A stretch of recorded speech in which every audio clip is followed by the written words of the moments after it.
Shavua Tov.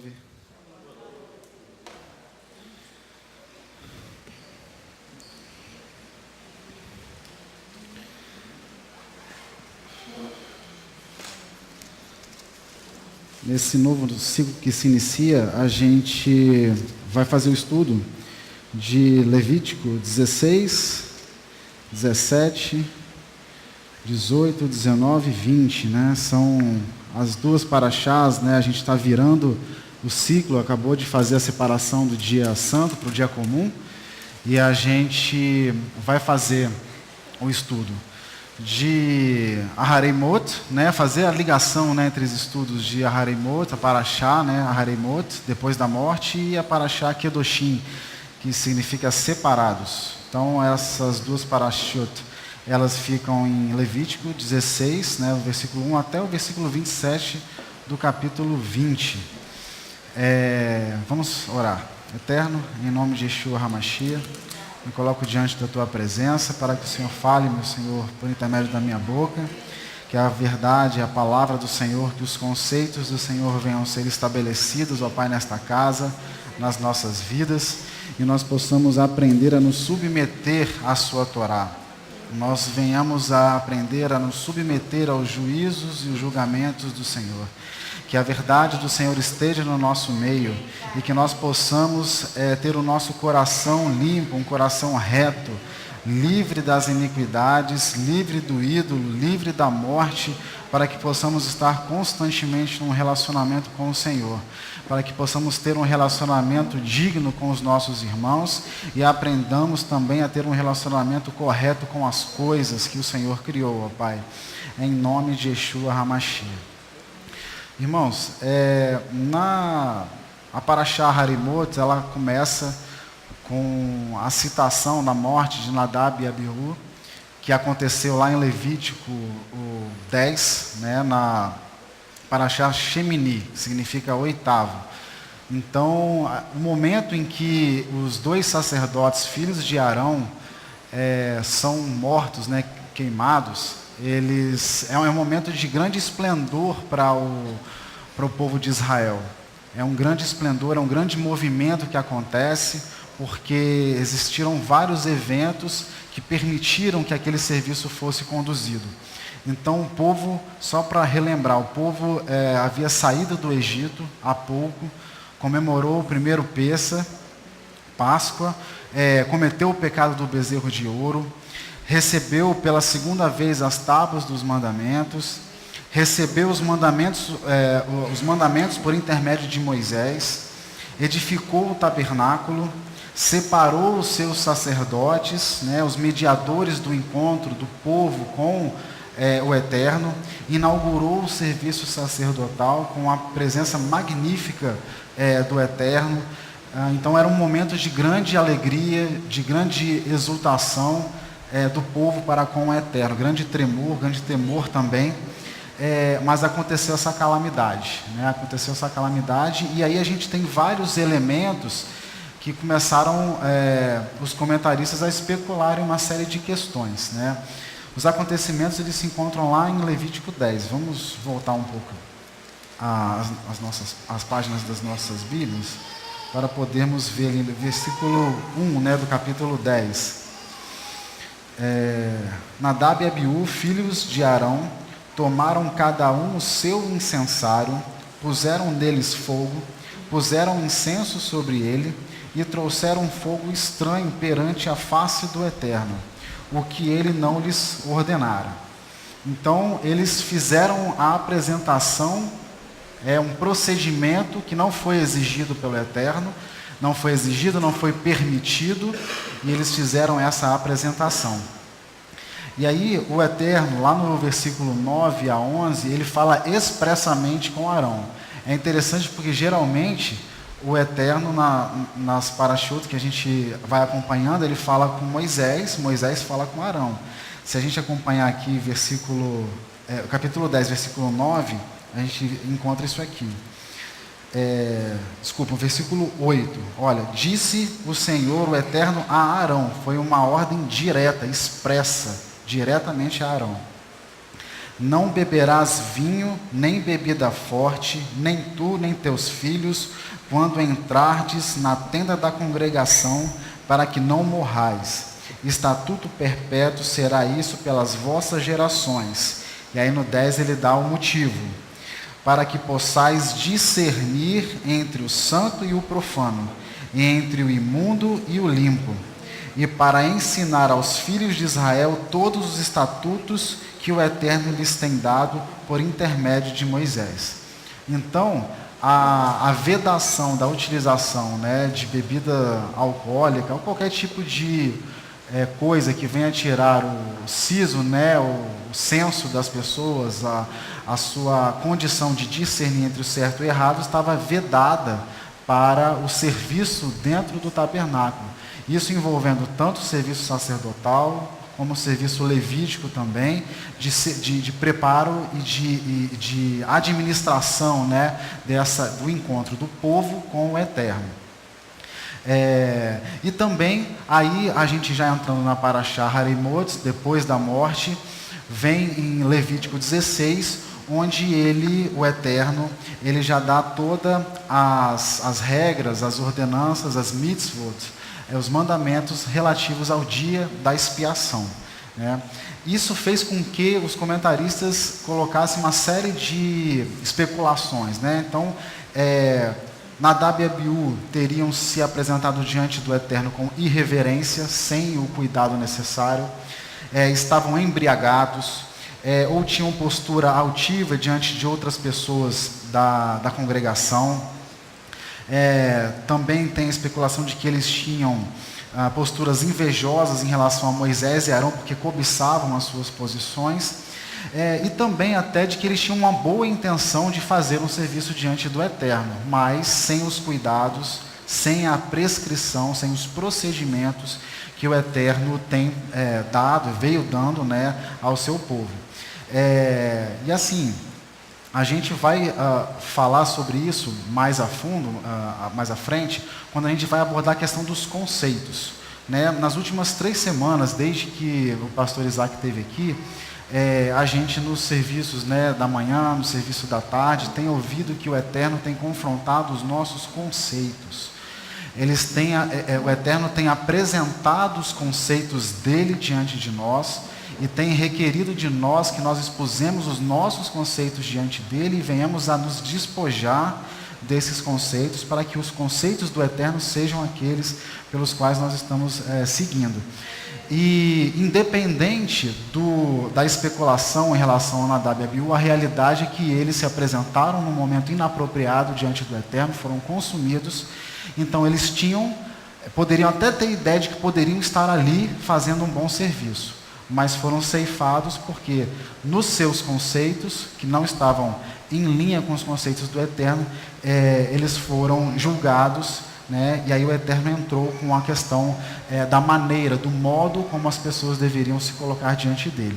E aí ele institui o dia da expiação. Toda a congregação, né, toda a Beit, toda a sinagoga sabe essa ideia do dia da expiação. Esse dia da expiação é o dia de Yom Kippur mesmo. Aqui são as primeiras informações que o Eterno traz em relação a Yom Kippur, sobre o funcionamento, sobre as características que ele deveria ter. E aí a gente vai fazer a leitura aqui agora de Levítico 16. Vamos fazer a leitura completa do capítulo, porque é importante aqui. O Eterno falou a Moisés, depois da morte dos 2 filhos de Arão, que morreram quando se aproximaram do Eterno. Disse o Eterno a Moisés, dize a Arão, teu irmão, que não entre no santíssimo lugar a qualquer hora, além do véu, diante do propiciatório que está sobre a arca, para que não morra, porque eu apareço na nuvem sobre o propiciatório. Deste modo, Arão entrará no santuário, com um novilho para oferta pelo pecado, e um carneiro para o holocausto. Vestirá ele a sagrada túnica de linho, terá os calções de linho sobre o corpo, cingir-se-á com um cinto de linho, e se cobrirá com uma mitra de linho. Estas são vestes sagradas, por isso banharás o seu corpo na água, e então as vestirá. Da congregação dos filhos de Israel tomará 2 bodes para oferta pelo pecado e 1 carneiro para o holocausto. Arão trará o novilho da sua oferta pelo pecado e fará expiação por si e pela sua casa. Também tomará ambos os bodes e os porá perante o Eterno à entrada da tenda da congregação. Arão lançará sorte sobre os 2 bodes, um pelo Eterno e outro será o bode emissário. Arão fará chegar o bode sobre o qual cair a sorte pelo Eterno e o oferecerá como oferta pelo pecado. Mas o bode escolhido por sorte como bode emissário será apresentado vivo diante do Eterno, para fazer com ele expiação, a fim de ser enviado ao deserto como bode emissário. Arão trará o novilho da oferta pelo seu próprio pecado, e fará expiação por si e pela sua casa, e imolará o novilho da oferta pelo seu próprio pecado. Tomará também o incensário cheio de brasas de fogo do altar diante do Eterno, e tomará 2 punhados de incenso aromático moído, e levará tudo para detrás do véu. Porá o incenso sobre o fogo diante do Eterno, e a nuvem do incenso cobrirá o propiciatório que está sobre o testemunho, para que não morra. Tomará do sangue do novilho e com o seu dedo o espargirá sobre a frente oriental do propiciatório, e perante o propiciatório espargirá 7 vezes do sangue com o seu dedo. Depois imolará o bode da oferta pelo pecado do povo, e trará o seu sangue para detrás do véu. Fará com o seu sangue como fez com o sangue do novilho, e o espargirá sobre o propiciatório e diante do propiciatório. Assim fará expiação pelo santíssimo lugar, por causa das impurezas dos filhos de Israel e das suas rebeldias, segundo todos os seus pecados. Procederá da mesma forma para com a tenda da congregação que está entre eles, no meio das suas impurezas. Nenhum homem estará na tenda da congregação desde quando ele entrar para fazer propiciação no santíssimo lugar, até sair, quando feito expiação por si mesmo, pela sua casa e por toda a congregação de Israel. Então sairá ao altar que está diante do Eterno e fará expiação por ele. Tomará do sangue do novilho e do sangue do bode, e o porá sobre as pontas do altar ao redor. Daquele sangue espargirá com o seu dedo 7 vezes sobre o altar, e o purificará das impurezas dos filhos de Israel, e o santificará.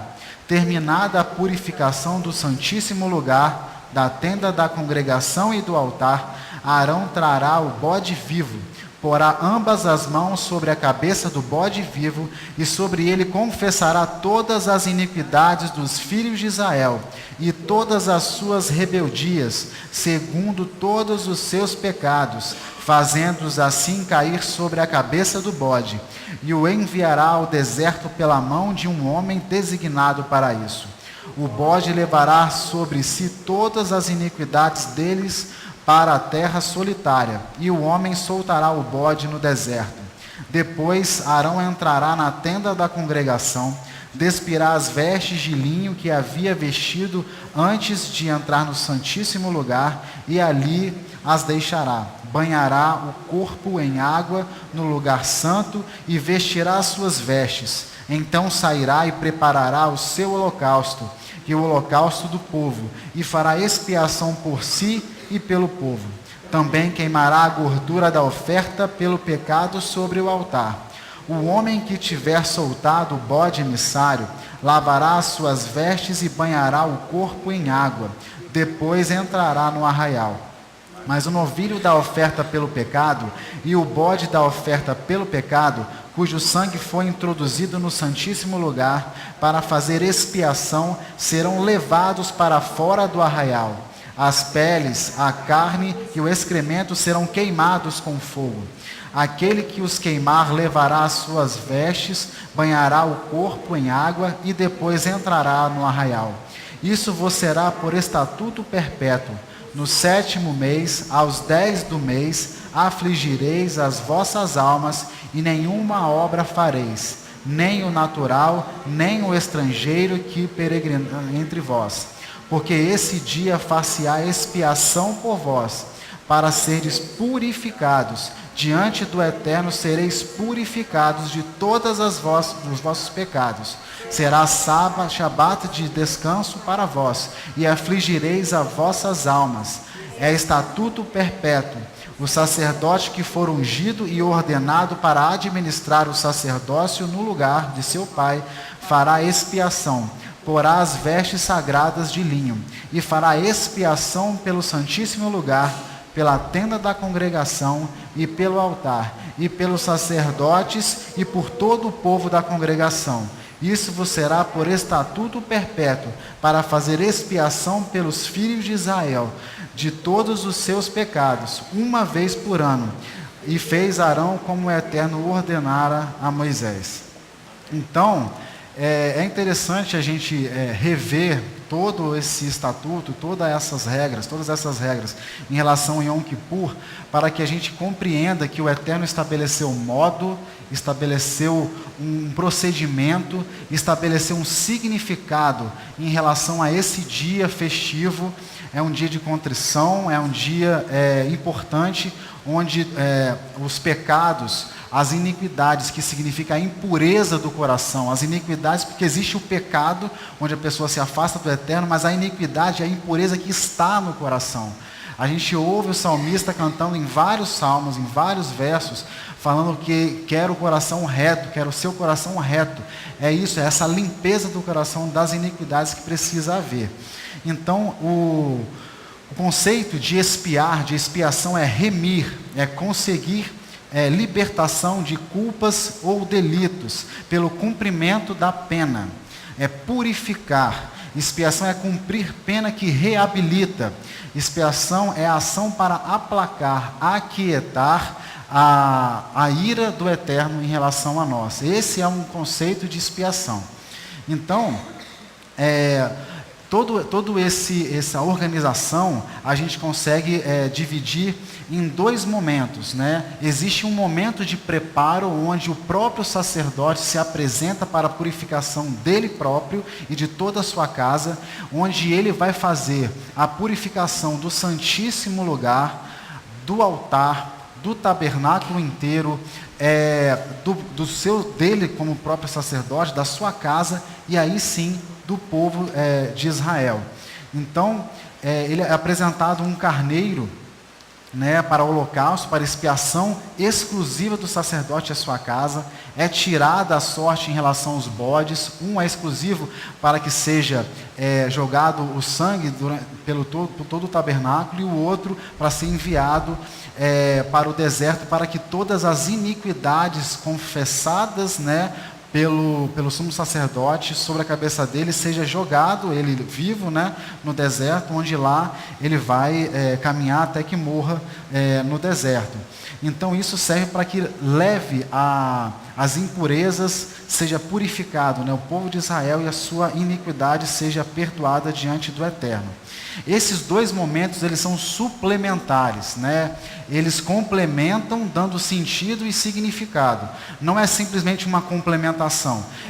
Não existe a purificação do sacerdote apenas, ou da casa do sacerdote e do tabernáculo apenas, sem a purificação do povo. Essa festa, ela se junta, ela se completa com esses dois momentos. A purificação do sacerdócio todo, da casa, do tabernáculo e do povo de Israel. Então essa é a nossa introdução em relação a Parashá de Aharei-Mot, né? Por fim, o Eterno estabelece que esse procedimento ele será seguido pelo povo por meio dos mediadores, né, os sacerdotes, devendo obedecer o ciclo anual. Lá no verso 30, onde a gente leu que no 10º dia do mês de Tisri, né, que é o primeiro mês, faz-se essa festa fixa, que é a festa de Yom Kippur. Os demais capítulos, né, os dois últimos capítulos de Haremot, né, Levítico 17 e 18, e os capítulos de Kedoshim, os dois, né, o capítulo 19 e o capítulo 20, ele traz uma série de regras e penalidades, preparando profiláticas, né, de prevenção para que o povo possa adentrar a terra que o Eterno prometeu. No capítulo 17, vamos lá no capítulo 17, a gente tem dois conceitos importantes que eu gostaria de voltar para que vai ser importante nessa noite, né? No versículo 3 e 5, a gente vê o seguinte: qualquer homem da casa de Israel que imolar boi ou cordeiro ou cabra no arraial ou fora dele, e não os trouxer à entrada da tenda da congregação para oferecê-lo ao Eterno diante do seu tabernáculo, tal homem será considerado culpado de derramamento de sangue. Derramou sangue, esse homem será eliminado do seu povo. Isso é para que os filhos de Israel tragam os seus sacrifícios que agora imolam no campo aberto e os apresentem ao Eterno, à entrada da tenda da congregação, ao sacerdote, e os ofereçam por sacrifícios pacíficos ao Eterno. Então aqui o Eterno está proibindo expressamente que o sacrifício seja feito de qualquer maneira, em qualquer lugar. Então ele estabelece, fixa um local para realizar, porque lembra do caminho que a gente fez: saída do Egito, recebimento das segundas placas, os mandamentos por intermédio de Moisés, estabelecimento do tabernáculo, estabelecimento do sacerdote, de todo o serviço. Então ele vai dando ao povo de Israel passo a passo o que eles deveriam fazer, e começa a cobrar também reverência, cobrar também uma ação correta, um procedimento correto para que ele possa receber esses sacrifícios. E no versículo 11, a gente tem o significado do sangue em relação a todo esse sacrifício. Vamos voltar no versículo 10. Qualquer homem da casa de Israel ou dos seus estrangeiros que peregrinam entre eles, que comer algum sangue, contra ele porei a minha face e o eliminarei do seu povo. Pois a vida da carne está no sangue, pelo que vô-lo tenho dado para fazer expiação pelas vossas vidas sobre o altar. É o sangue que faz expiação pela vida. Então,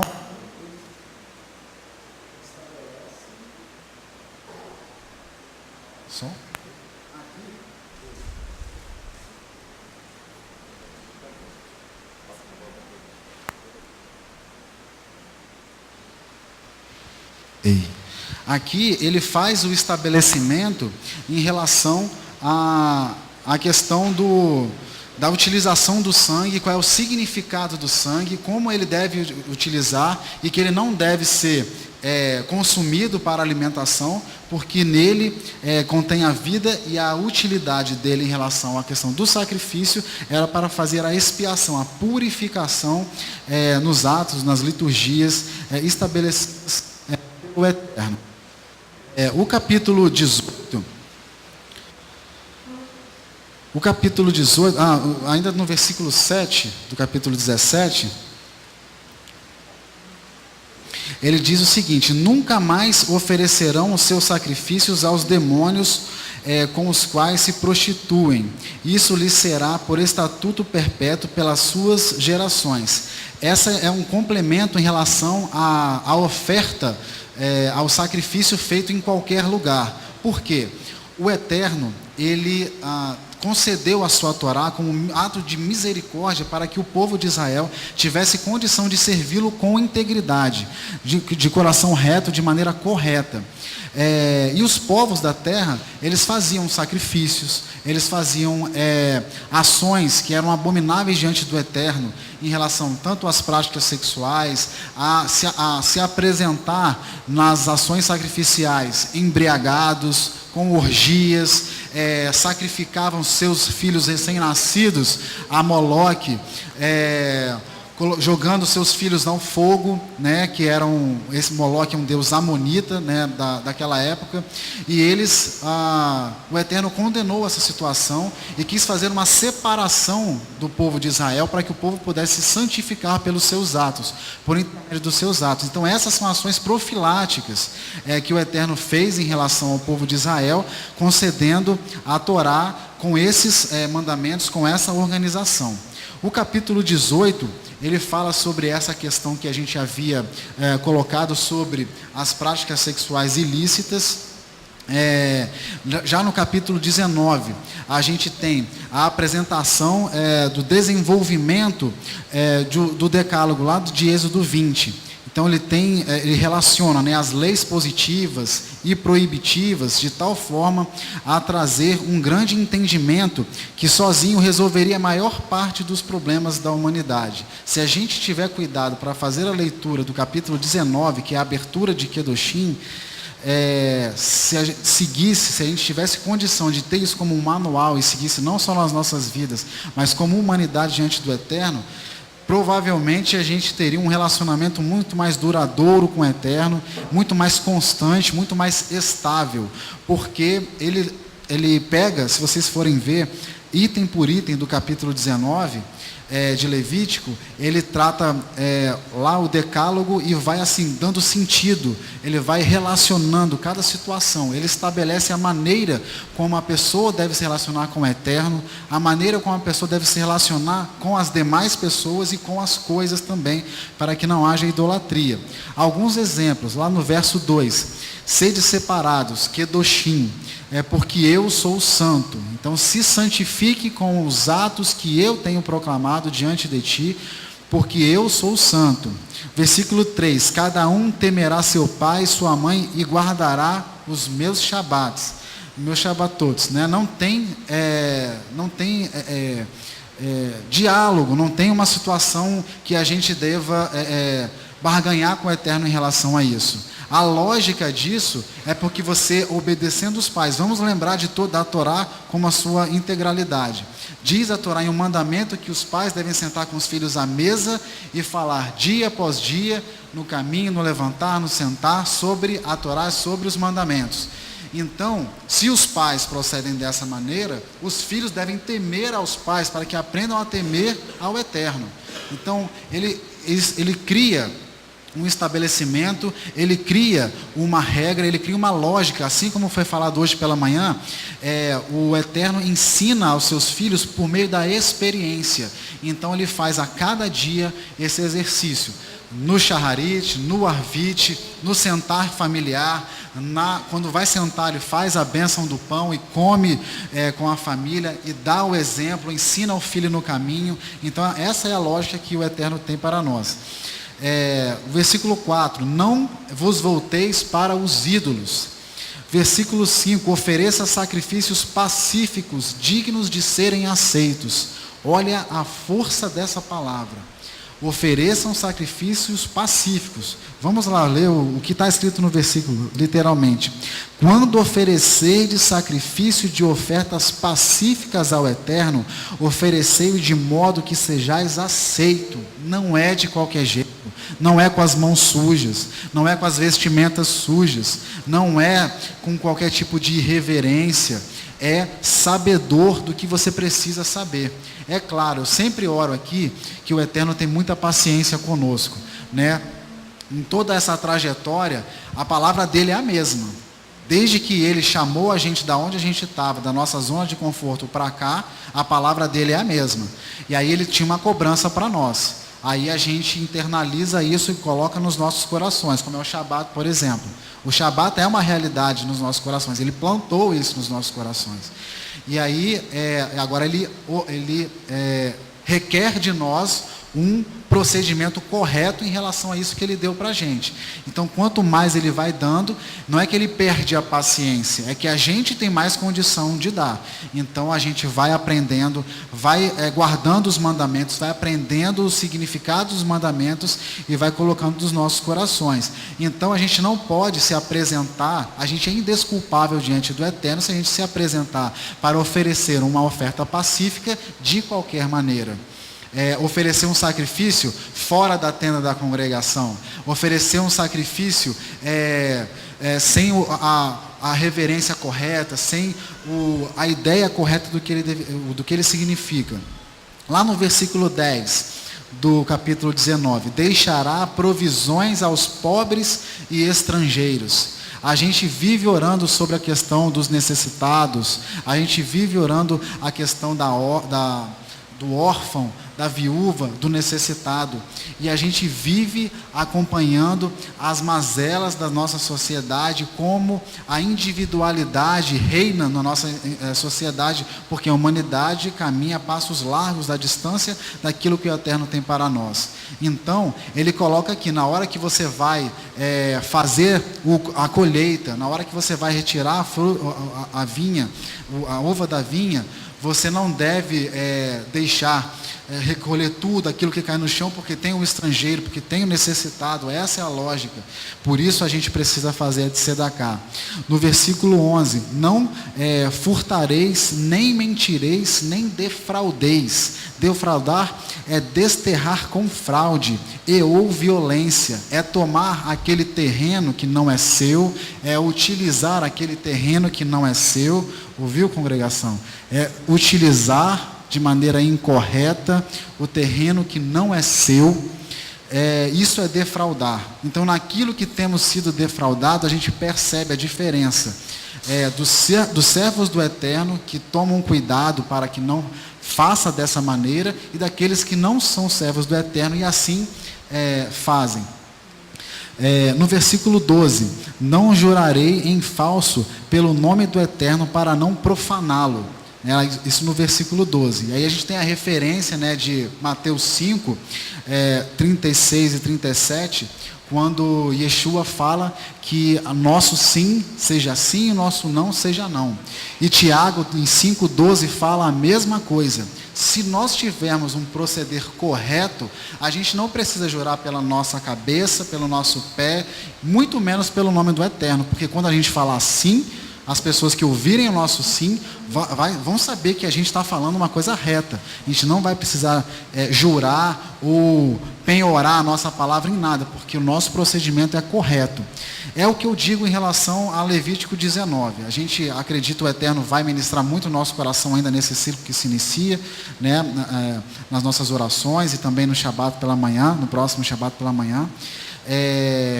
Mas eu só queria marcar esses itens do capítulo 19, porque a gente precisa entrar na questão dos conceitos, que o Eterno tem falado ao meu coração. Lá em Mateus 15, 19 e 20, Yeshua diz: pois do coração procedem maus pensamentos, assassínio, adultério, prostituição, furto, falso testemunho, blasfêmia. São essas coisas que contaminam o homem.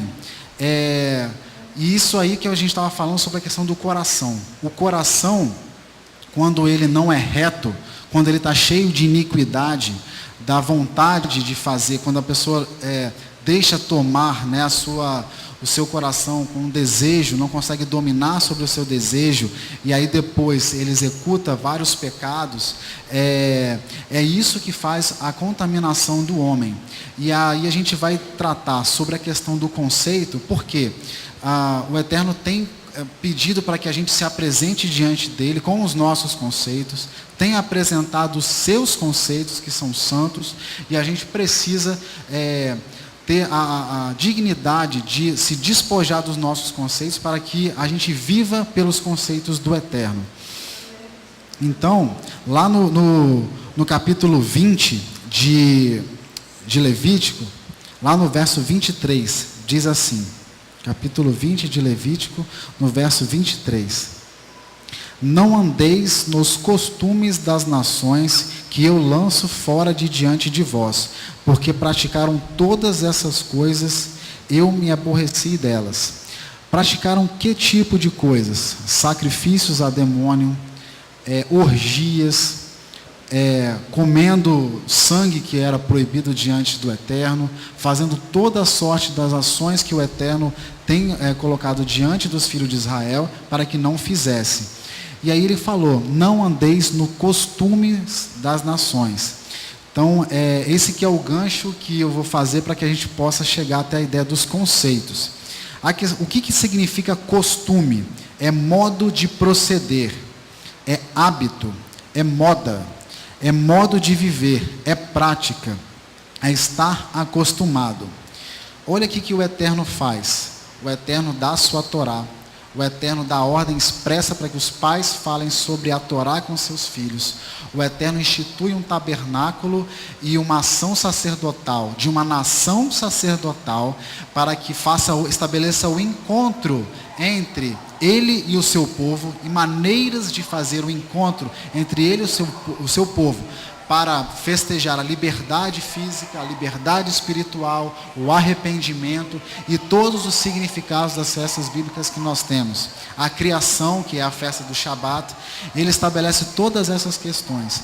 E isso ele estabelece lá em Números 29, a oferta diária que nós temos, o sacrifício diário que nós temos que fazer, e isso faz com que nós tenhamos diariamente esse exercício, e isso resulte, lá que Yeshua fala em João 6, quando ele fala sobre comer a carne e beber o sangue, para que a gente possa ter a morte da natureza carnal. Só que isso não acontece, como a pastora falou hoje pela manhã, de uma hora para outra, de uma maneira irreverente, sem os cuidados, sem a obediência da prescrição dos pecados. Por isso que a gente vive insistindo que Yeshua sim é o perdoador de pecados, foi ele que rasgou o véu, que abriu os santos dos santos para que a gente pudesse entrar de maneira irrestrita e tivesse acesso ao Eterno, mas não de qualquer maneira.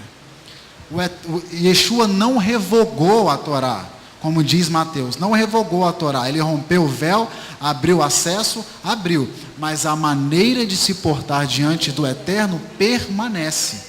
Isso não é feito de qualquer jeito. Diz a palavra que venha como está, né? A gente ouve por aí também, nas igrejas aí por aí afora. Venha como está, mas seja transformado. Seja transformado pela palavra, pelo exercício, pela ascese diária. Estudando a palavra, cantando a palavra, aceitando os juízos que a gente precisa aceitar. Assim nós teremos condição de nos apresentar diante do Eterno. Em relação a costume, no direito existe uma premissa que é o direito consuetudinário, que é o direito costumeiro, né? Vem de consueto, que é hábito. Ele é uma série de regras e direitos que não estão escritos. É um direito que é fundamentado nos usos e costumes. É exatamente isso que o Eterno quer colocar no nosso meio. Ele quer confrontar a natureza carnal com um comportamento habitual, costumeiro, de fazer o que é reto. E aí ele coloca, né, de frente da cidade, do povo de Israel, as nações, né, porque as nações, né, os jebuseus, né, todas as nações, eles têm a representação das nações de toda a terra. Ele confronta, né, o povo de Israel com as nações da terra, porque as nações da terra sem a palavra agem na carne e não tem todo esse hábito, esse costume de fazer o que é correto. E aí o Eterno quer fazer do seu povo Israel, seu povo Israel, que tenhamos o costume de fazer o que é correto, de ter o nosso coração limpo. Os povos que foram retirados, que representam os povos das nações, eram praticantes das abominações sexuais e sacrificiais a demônios, contaminando toda a terra. Mas poluem a terra. Agora vamos lembrar do que a gente acabou de ler de Levítico 16. O dia da expiação.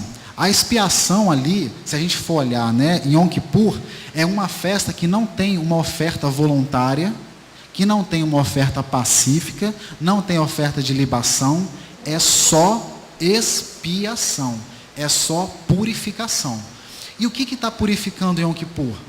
O Santo dos Santos, não é o local onde ficava o Eterno, o Santo dos Santos. Então tinha que purificar o local onde ficava o Eterno. A mesa, o tabernáculo, os sacerdotes, o povo, todo o serviço tinha que ser purificado. Por quê? A impureza do coração do povo contaminava chegava até os santos dos santos, e anualmente era necessário que fizesse a expiação. Então não tem diferença entre os povos da terra e o povo de Israel. Por quê? A gente não está falando aqui que os povos da terra contaminavam a terra com suas práticas ilícitas? E aí, anualmente, o povo de Israel tinha que apresentar seus sacrifícios de expiação exclusiva, um Shabat exclusivo de expiação, para fazer a purificação, inclusive do Santo dos Santos. Então, sendo assim, a iniquidade e o pecado igualam a todos que se deixam guiar pelos seus desejos. Todos pecaram, estão destituídos da glória do Eterno. Não é isso que está escrito? Então, quando a gente deixa o nosso coração impuro e permanece com ele impuro e não entra no costume da Torá, não entra no costume que o Eterno colocou para nós, nós praticamos os pecados, damos lugar ao pecado, e aí sim a gente dá lugar aos espíritos das trevas. Porque a gente tem o costume de tudo colocar a culpa nos espíritos das trevas. Mas e a nossa responsabilidade? E a impureza do coração que a gente se negou a tirar? Então, quando a iniquidade, vou repetir, quando a iniquidade e o pecado igualam a todas as pessoas, todos ficam igualados, do mesmo jeito. Seja a pessoa que tem a palavra, seja a pessoa que não tem a palavra. Então, a gente precisa ter atenção a isso. Por outro lado, o contrário é verdadeiro também. A santidade, a separação e a purificação agrupam a criação, agrupam os filhos do Eterno, a nós, o povo de Adonai, encerrados na obediência. Se a gente obedecer, se a gente deixar lavar as nossas vestes, a gente também vai ter a condição de ser considerado santo e separado diante do Eterno. E também seremos agrupados dessa maneira. Esse é o povo, essas são as pessoas que agem em conformidade com a palavra do Eterno. Em relação a isso, eu gostaria que os irmãos fossem em Romanos 2. Essa palavra é especial para mim, que foi numa pregação lá em Jardim da Penha, de manhã. Eu ainda não era membro da congregação, quando eu ouvi essa palavra e ela falou profundamente no meu coração. Muitas pessoas não sabem dessas minhas características, né? Principalmente as coisas que eu já passei. Eu tive a atuação política muito forte dentro da universidade, me envolvendo com uma série de questões dentro da universidade em relação ao movimento estudantil. E dentro desse movimento eu percebi que as pessoas ali, elas não tinham interesse em ter uma sociedade justa. Aquela velha guerra, né, entre capitalismo e socialismo, ela não tinha como finalidade o bem comum, né, o que me fazia, me movimentava. E aí eu fiquei triste. Uma vez meu irmão me parou e falou assim: você está envolvido, né, com essas questões e tal, mas você não precisa ficar triste, não. Essas são as coisas da vida e você tem que aprender a se relacionar com isso, entender. Só que eu não tinha condição de entender. E aí, no estudo da Torá, quando eu falei com a Tatiane, né, minha esposa, que eu queria conhecer esse Deus que ela falava, no estudo da Torá foi falado, né, Romanos 2, exatamente nessa parte que a gente vai ler aqui, de 6 a 16. Elohim recompensará a cada um segundo as suas obras. Dará a vida eterna aos que com perseverança em fazer o bem procuram glória, honra e incorrupção. Mas a indignação e a ira aos que são contenciosos e desobedientes à verdade e obedientes à iniquidade. Tribulação e angústia sobre toda a alma do homem que obra o mal, primeiramente do judeu e também do grego. Mas glória, honra e paz a qualquer que pratica o bem, primeiramente ao judeu e também do grego. Pois para que Elohim não há acepção de pessoas. Todos os que sem lei pecaram e sem lei também perecerão, e todos os que sob a lei pecaram, pela lei serão julgados. Pois os que ouvem a lei não são justos diante do Eterno, mas os que praticam a lei hão de ser justificados. Quando os gentios que não têm lei fazem naturalmente as coisas que são da lei, não tendo eles lei, para si mesmos são lei. Eles mostram a obra da lei escrita em seus corações, testificando juntamente a sua consciência e os seus pensamentos, quer acusando-os, quer defendendo-os. Isso sucederá no dia em que Elohim há de julgar os segredos dos homens, por meio de Yeshua HaMashiach, segundo o meu evangelho. Então, aí quando eu li isso, eu falei, aqui tem justiça. Isso é verdade. Isso é justiça, porque ele não estava separando, assim como as pessoas que não têm a palavra, dizem que a Torá ou a palavra é injusta porque ele escolheu um povo e abandonou o resto inteiro. Não, pelo contrário, se você é judeu e não age em conformidade com a palavra, você ouve a palavra, mas não age em conformidade com a palavra, você será julgado. E se você não tem a palavra, você for um grego, mas assim proceder de acordo com a palavra, você será justificado em relação aos seus atos. Eu falei, isso é justo. Esse, como eu falava com a Tatiana, esse seu Deus é justo. Esse meu Deus é justo. O nosso Elohim é justo. Então estamos em meio a duas festividades de extrema importância, né? Dois grandes encontros diante do Eterno, Pessa e Shavuot. Então estamos contando para nós as semanas sedentos para que chegue Shavuot. A representação mais simples de Pessa, tem várias, né? Mas a mais simples é a libertação física. A libertação espiritual é a ideia mais simples que a gente tem de Shavuot, né?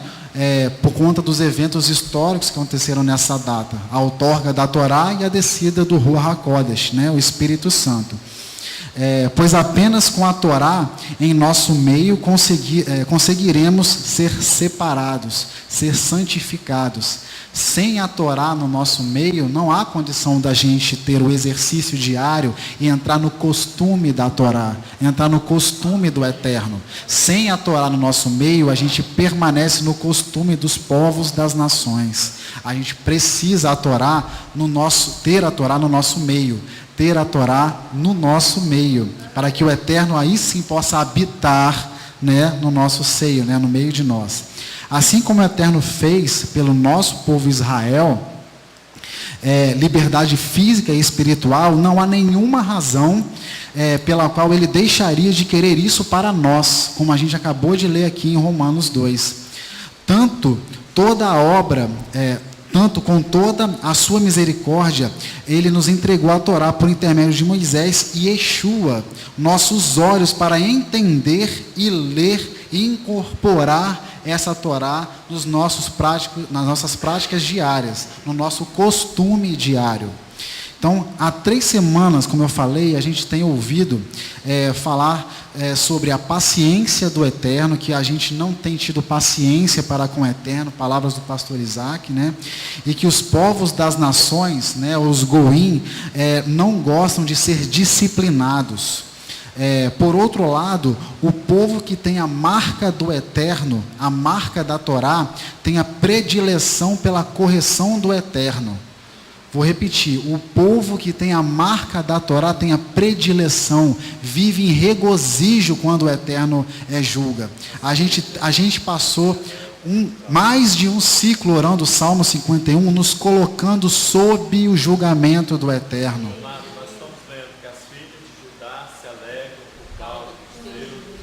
Todos os dias, as filhas de Judá se alegram por causa dos teus juízos. Isso é se submeter à destra do Eterno. Por quê? Ele não corrige a quem ele não ama, né? A pastora falou durante essa semana que a disciplina ela não acontece de maneira ininterrupta. O Eterno, ele disciplina, dá um tempo para que a pessoa possa, né, se estabelecer, disciplina novamente, mas é melhor que seja assim do que o Eterno largar de mão. Vamos pensar em Balaão. Ele já sabia que não era para ir. Ele sabia, já tinha a palavra expressa do Eterno que não era para ele ir amaldiçoar o povo. O que ele fez? Insistiu. O que o Eterno fez? Vai. Foi entregue à sua própria iniquidade. Foi entregue à sua própria iniquidade, a impureza do seu coração.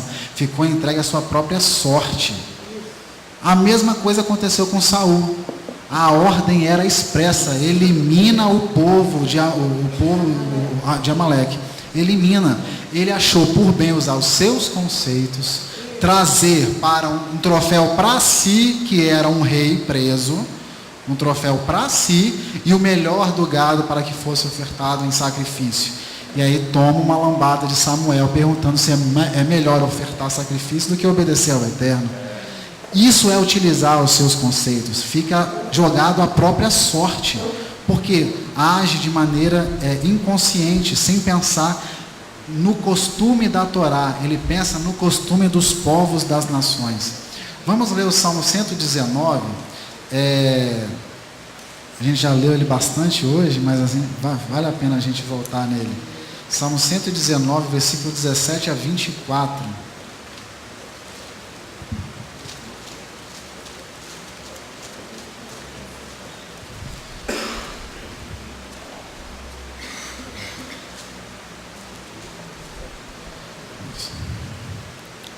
Versículo 17. Faze bem ao teu servo e viverei, guardarei a tua palavra, desvenda os meus olhos para que veja as maravilhas da tua Torá. Sou peregrino na terra, não escondas de mim os teus mandamentos. A minha alma está consumida de anelos pelas tuas toratot, pelas tuas leis, em todo o tempo. Tu repreendes asperamente os soberbos, os malditos que se desviam dos teus mandamentos. Tira de sobre mim o opróbrio, o desprezo, pois guardo os teus estatutos. Embora os príncipes se reúnam e me caluniem, o teu servo meditará nos teus decretos.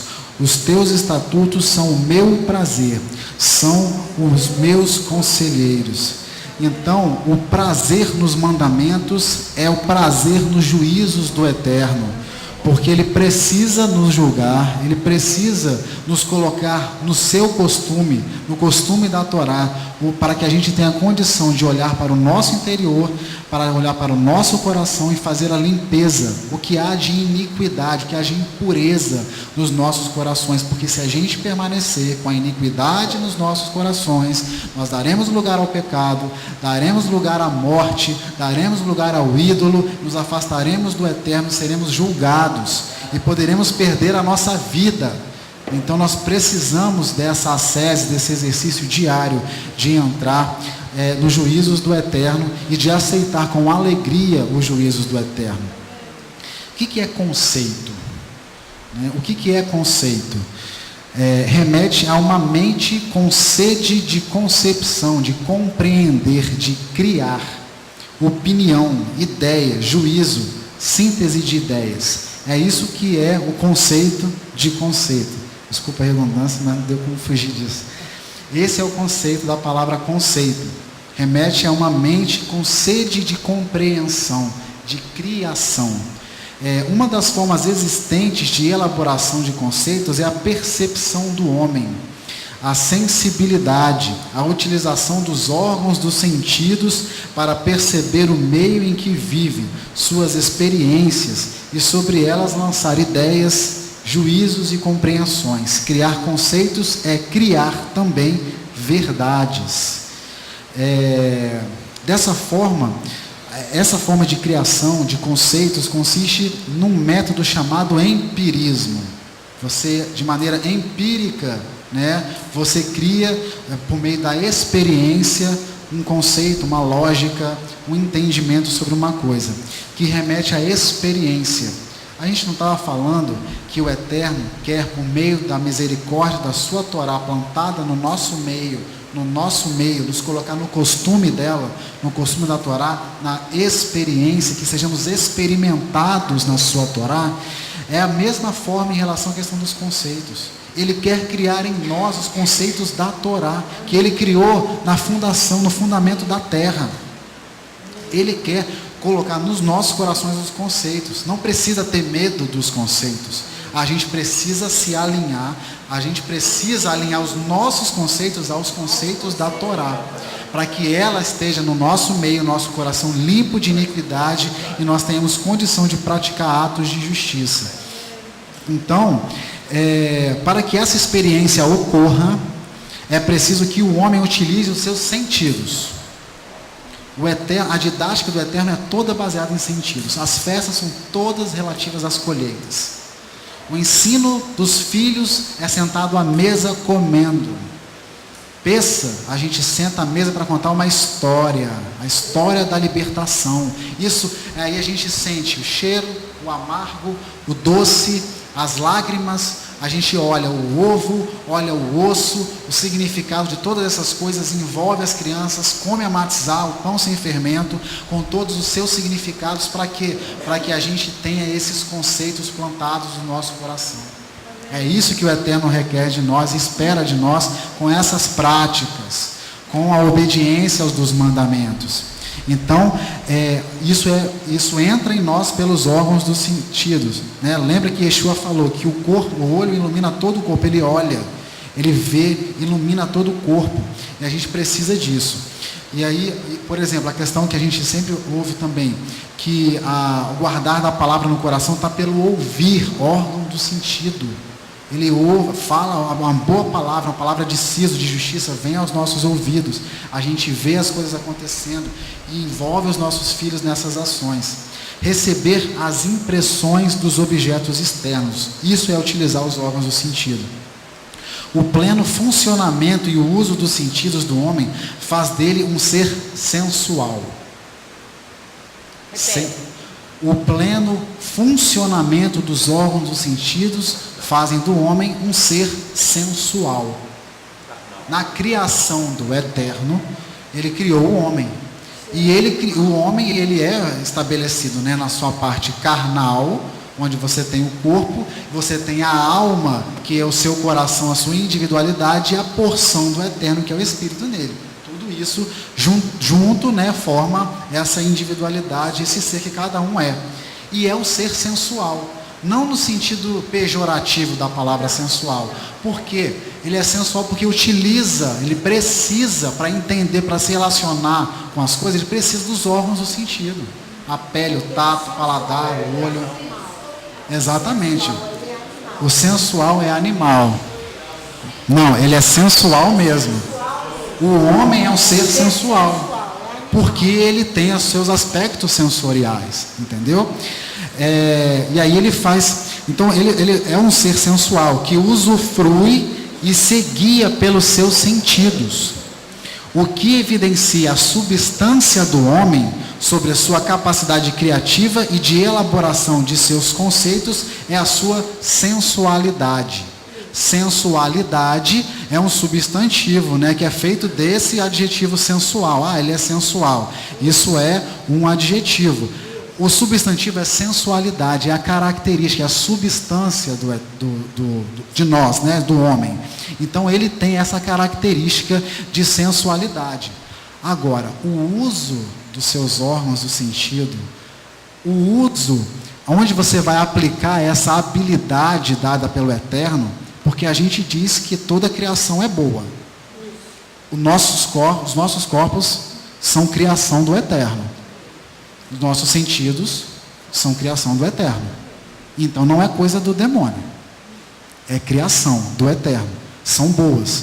Agora, a maneira como a gente vai utilizar é que vai dar o sentido que a gente está seguindo. Se a gente está seguindo por um sentido do costume das nações, ou se a gente está seguindo no sentido do costume da Torá.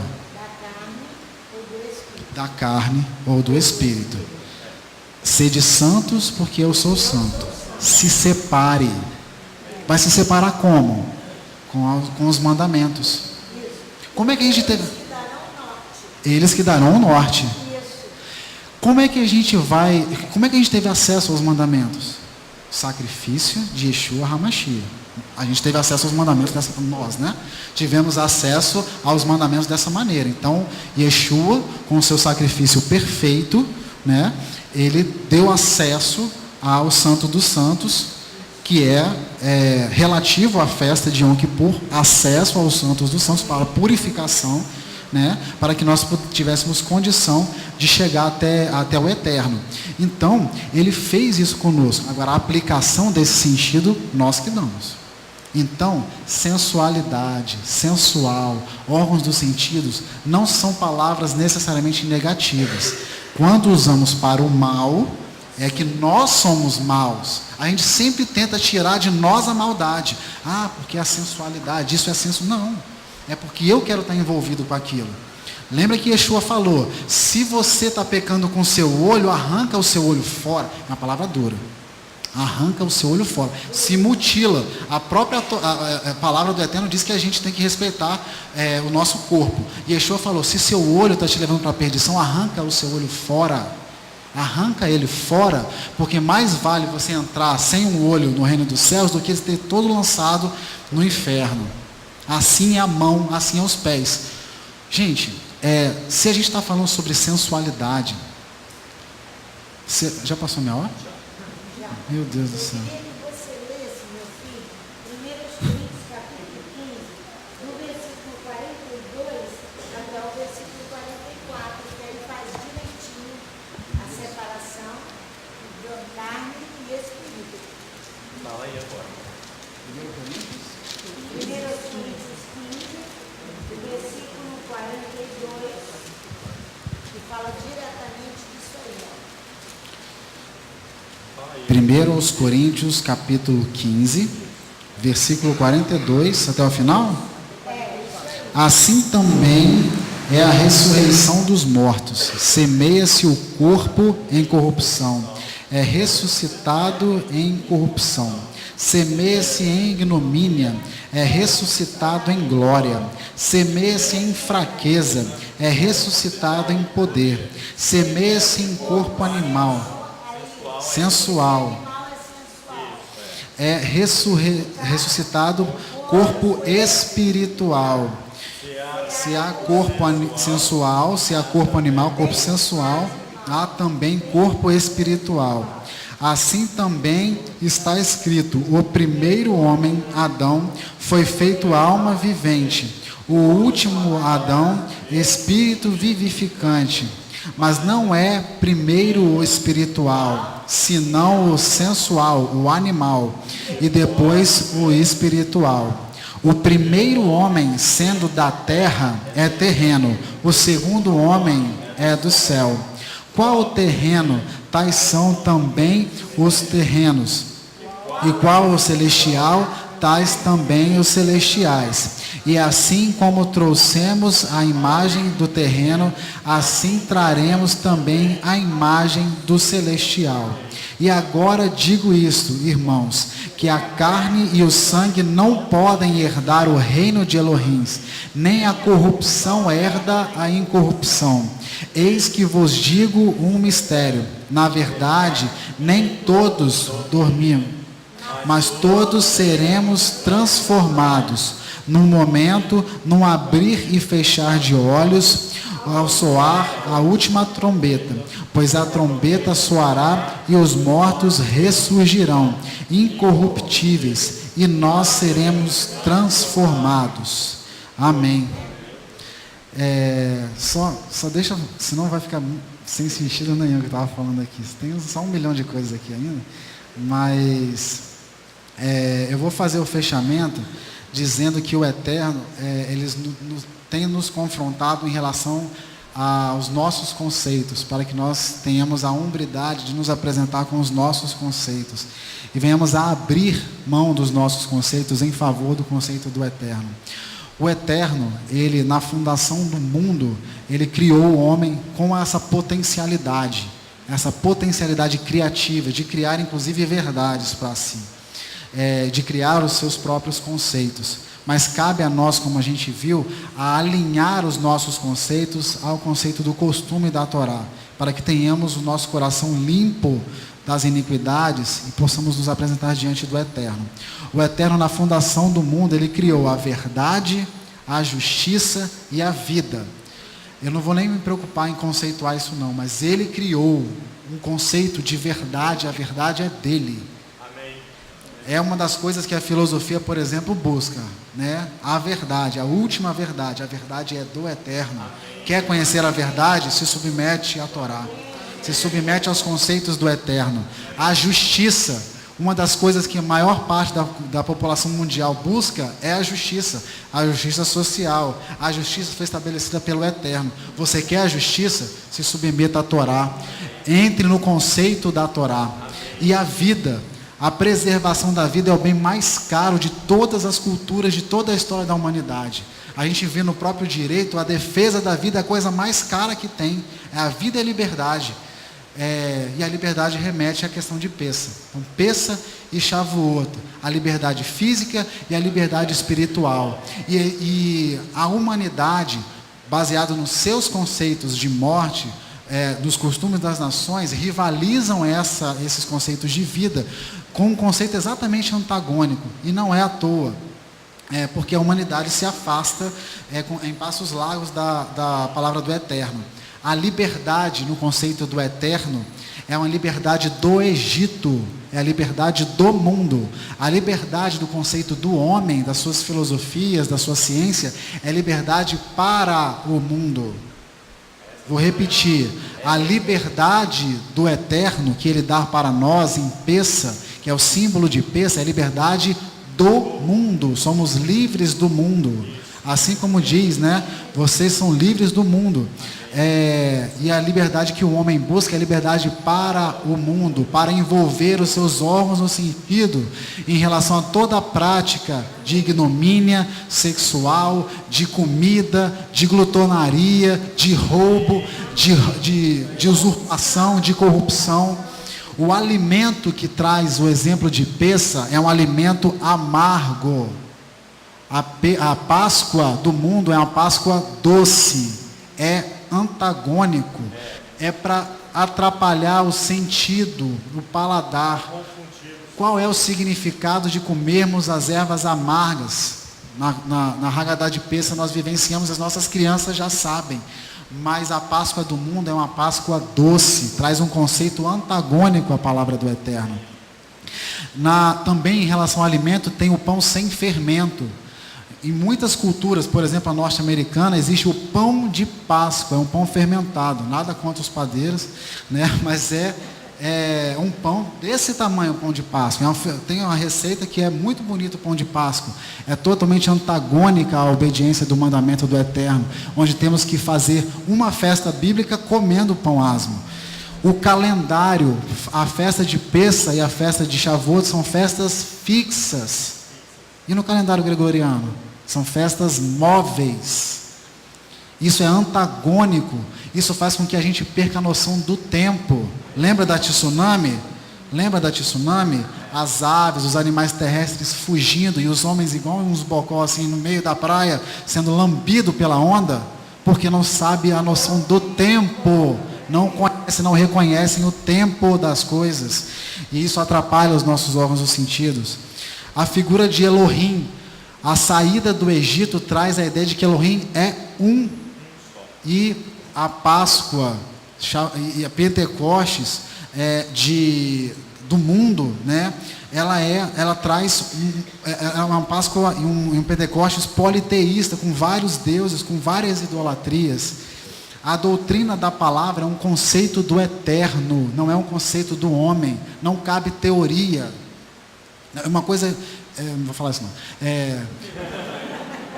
uma coisa que eu não consigo entender, né? É como a gente quer teorizar a palavra do Eterno. Quem me conhece sabe que eu gosto de ciência, adoro ler livros de ciência, acho que é super interessante.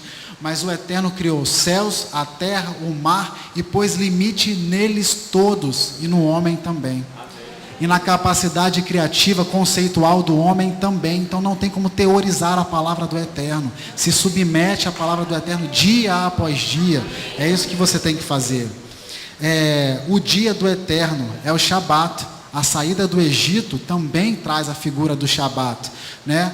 E aí a gente traz, e a Páscoa do mundo, ela é fundamento dentro da própria palavra para que a igreja guarde o domingo. É contraditório, é um conceito contraditório à palavra do Eterno. E isso foram os homens que criaram, não foi nenhum demônio não. Foram os homens que criaram, porque não se submetem à palavra do Eterno. Então, submetamos o nosso conceito ao Eterno. Submetamos o nosso conceito ao Eterno. Eis porque temos a necessidade de ter a Torá do Eterno em nossos lábios, porque devemos passar às gerações mais novas e submeter o nosso intelecto, nossos conceitos e os nossos atos à vontade do Criador. Amém? Eterno, em nome de Yeshua HaMashiach, eu quero agradecer a Ti pela Sua palavra. Quero agradecer a Ti porque o Senhor tem revelado a nós os Seus conceitos. Quero agradecer a Ti porque o Senhor tem sido misericordioso conosco, e os Seus conceitos o Senhor não tem liberado para nós de qualquer maneira. Tem liberado de maneira paulatina, devagar, na nossa capacidade, com paciência. Paciência que nós não temos tido com o Eterno, como nos acusou o pastor Isaac corretamente, ó Pai. Perdoa os nossos pecados. Nós queremos submeter os nossos conceitos a Ti, ó Pai, porque aprove que nós diminuamos diante da Tua presença e o Senhor cresça. Estabelece os fundamentos dessa casa, ó Pai, e os conceitos do Senhor em todos os alicerces dessa casa. Em nome de Yeshua HaMashiach. Amém.